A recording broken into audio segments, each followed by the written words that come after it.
He didn't cry at first. Just lay there staring at the white sky, tasting pennies, trying to remember how breathing worked. Then the pain arrived. It was the kind of pain that makes you understand why animals chew their own legs off to escape traps. He screamed until his throat bled. One of the older kids, a girl named Jez with a lip ring and a half-shaved head, knelt beside him.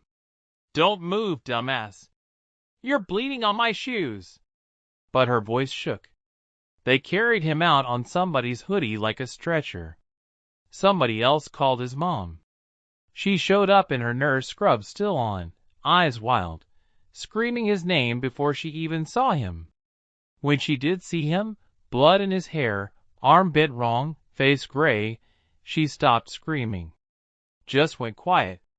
That quiet was worse. Hospital. Stitches. Concussion. Fractured radius. Dislocated shoulder. The whole carnival. They kept him overnight. His mother sat in the plastic chair beside the bed, staring at the wall like it owed her money. She didn't cry. Not once. Just held his good hand so tight his fingers went numb. At 3 a.m. he woke up, and she was still there. "I told you to wear the helmet," she said, voice flat. "I know. You could have died." "I know." Silence for a long time. Then she said, softer, "You scared the shit out of me, Rayhan." He started crying then. Not because of the pain. Because he finally understood what the word consequence actually meant. 2 days later they let him go home with a cast, a neck brace, and 37 stitches hidden under his hair. His board was gone. Mom had thrown it in the dumpster behind the hospital. He didn't argue. For 3 weeks, he didn't leave the house except for Doc. He was 9 years old, and his name was Rayhan. And he fell. Hard. He'd finally worked up the nerve to drop in on the deep end of the old abandoned pool behind the abandoned strip mall, the one the big kids called the Tomb. No helmet. No pads. Just a beat-up Sector 9 longboard he'd found in someone's trash, and a burning need to prove he wasn't a little bitch anymore. His mother had told him 100 times. Knee pads, elbow pads, wrist guards, helmet, then you touch that board, Rayhan. He'd rolled his eyes so hard he nearly saw his own brain. So there he was, toes curled over the coping, heart hammering like it wanted out of his chest. The older kids, 14, 15, real skaters, stood around smoking stolen cigarettes, watching, waiting for the little kid to eat shit. He pushed off. For 1 perfect second, he was flying. Weightless. The world flipped upside down, and the sky was under his feet, and he thought, "Holy fuck, I'm doing it." Then the board shot out from under him. He came down headfirst. Concrete doesn't forgive. The crack was loud enough that even the big kid shut up for half a second. Blood poured from the back of his head like someone turned on a faucet.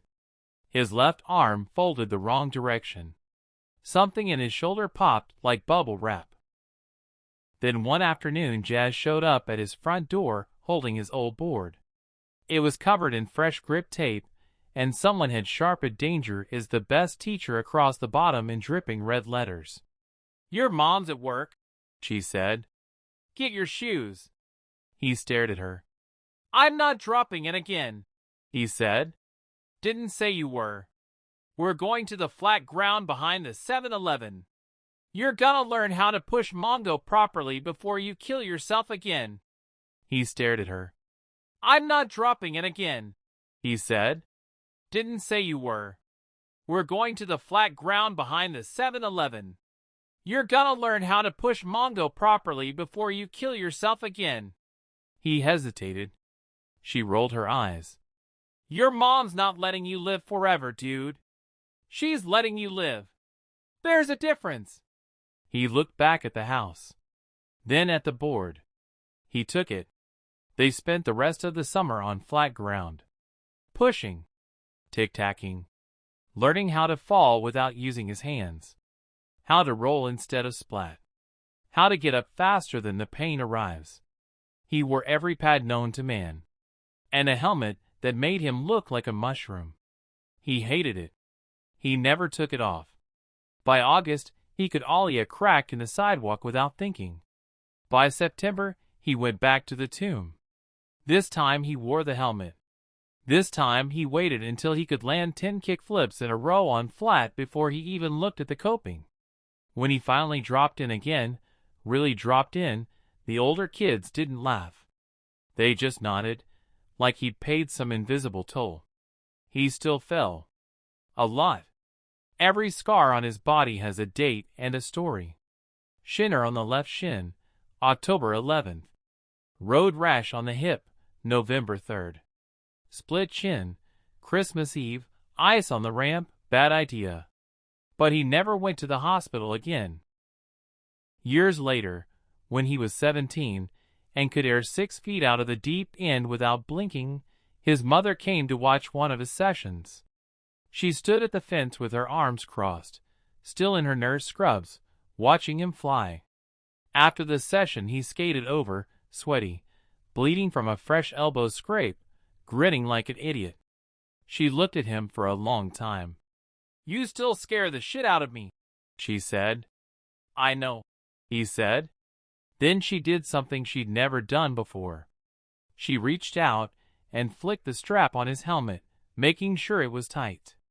"Good," she said. "Keep it that way." And she walked back to her car without looking back. He watched her go. Then he turned, climbed back up to the coping, and dropped in again. Because danger is still the best teacher. But only if you survive the lesson.